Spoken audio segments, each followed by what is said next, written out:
Hey, it's Maximo and welcome to Tipples and Treats. Today I'm reviewing the Glen Grant 10-year-old single malt Scotch whisky. Join me.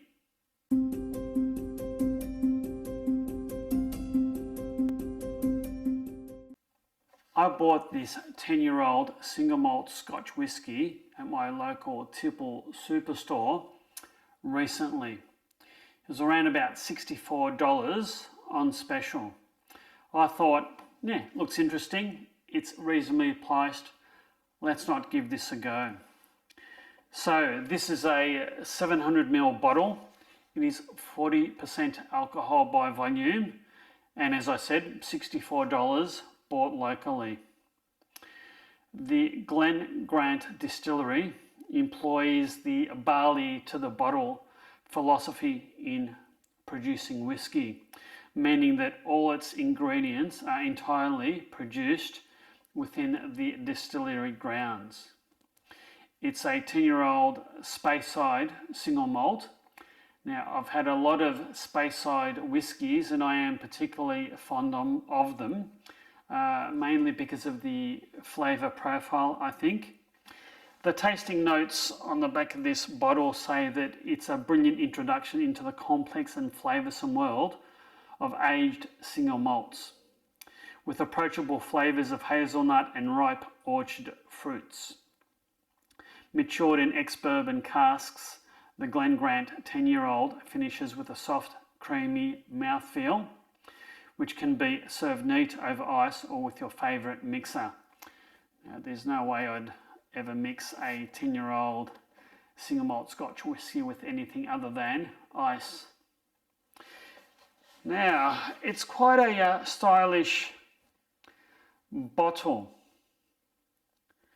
The Glen Grant is produced by Major James Grant, and they created all the stills and casks and grew the malt and processed the malt in which this is all produced from. So quite a stylish 700ml bottle in a box. Let's open the box to reveal what's inside.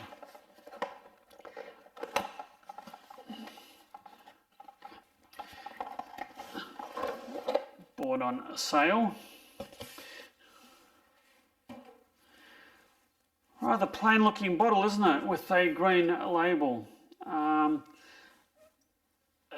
You probably can't see the shape of the bottle, but it looks like there's a bit that's been sort of taken out of the front of the bottle. It's quite a light, delicate colour, not a deep colour.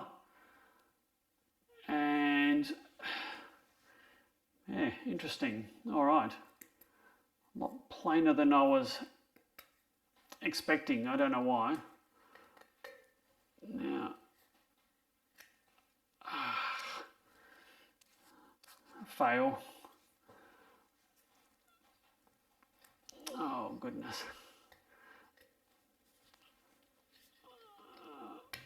I need to get an implement because my opening skills have failed me yet again. A few moments later. Okay, as if by magic, the lid has been removed, and that was a very satisfying pop of the cork. Is this a sneezing fit? Oh dear, sneezing fit. Hopefully it won't affect my tasting. Very, very satisfying glug of the bottle. All right. Eager to try this. Usually by 12-year-olds, but a 10-year-old looks quite nice.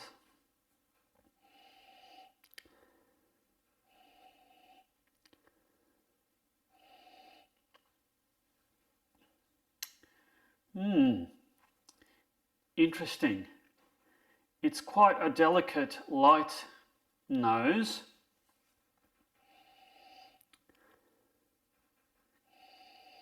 I'm getting hints of vanilla, hints of some florals, not strong florals, delicate florals, and maybe a wee hint of smoke, but hardly there.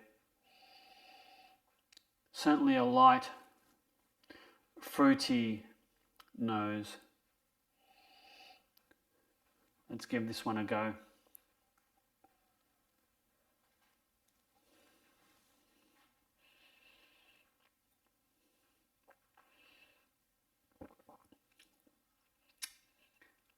And that is so smooth at the front of the palate. There's hints of florals, maybe slight amount of cinnamon, perhaps dried apples, dried fruit,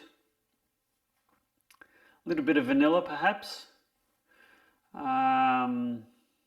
Sort of earthy, the mid palate's quite sort of earthy, and there's just a hint of peat. It's there, most predominantly at the finish, I think.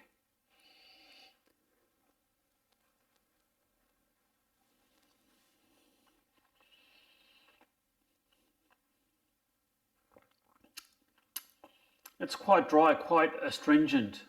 It sort of sucks all the saliva out of your mouth. Quite fruity.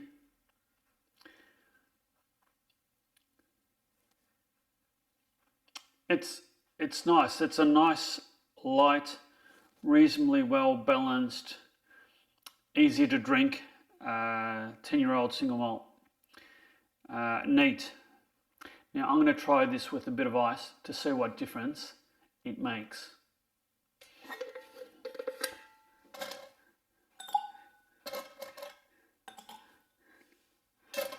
I think one more for good measure. Oh, we're stuck.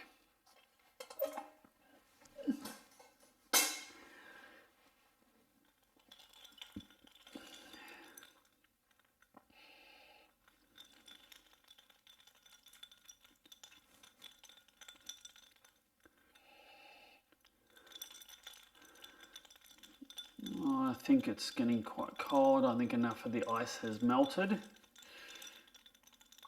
we'll see what a difference a little bit of ice makes. So I'm not expecting a huge difference to this, but there's only one way to find that out.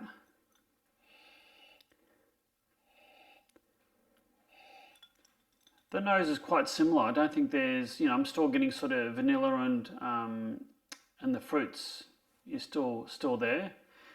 Cheers.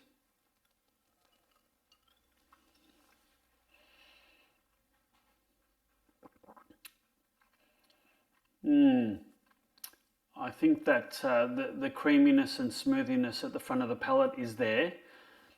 If anything, I think the ice has brought out some of the sweetness mid-palate and just reduced some of the burn from the alcohol mid-palate a little bit. I'm still getting hints of peat. It's still quite dry, but not quite as dry as it was. And I'm getting sort of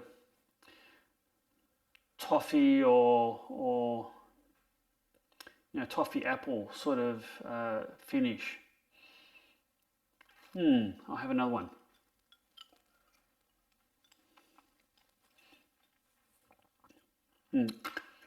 Got some ice, hang on. One more.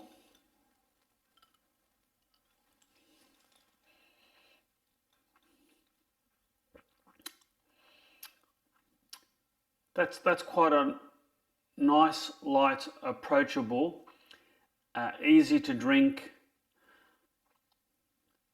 example of a 10-year-old Speyside single malt Scotch whisky. It's quite nice. It's probably pretty good value for money, I think, compared to some of the other Speysides that I've had. I think this is a reasonably good buy. I'm going to enjoy this over the coming winter months, I think. as my sort of go-to. It's, you know, it's good having expensive bottles of, you know, 21-year-old or 18-year-old or 15-year-old whiskies, but they are somewhat expensive. And now that I'm a man of leisure and I'm retired, I can't afford to buy the same quantity of fine spirits and liquors that I could when I was working. So I'm trying to economize a little bit, and I'm trying to extract value for money. So I think this has been a pretty good example of what is good value for money. It's sufficiently complex, quite approachable, quite easy drinking, at a pretty good price. So I'm glad I bought this, and if I see this on sale again, I might be tempted to buy another wee dram or two. I've enjoyed this. This has been good, very good. I do hope you've liked this video review. If so, please hit that like and subscribe button and hit that notify bell so you'll never miss another upcoming video. If you'd like to support my channel, please consider subscribing. And on this very pleasing and economical note, you take care and cheers.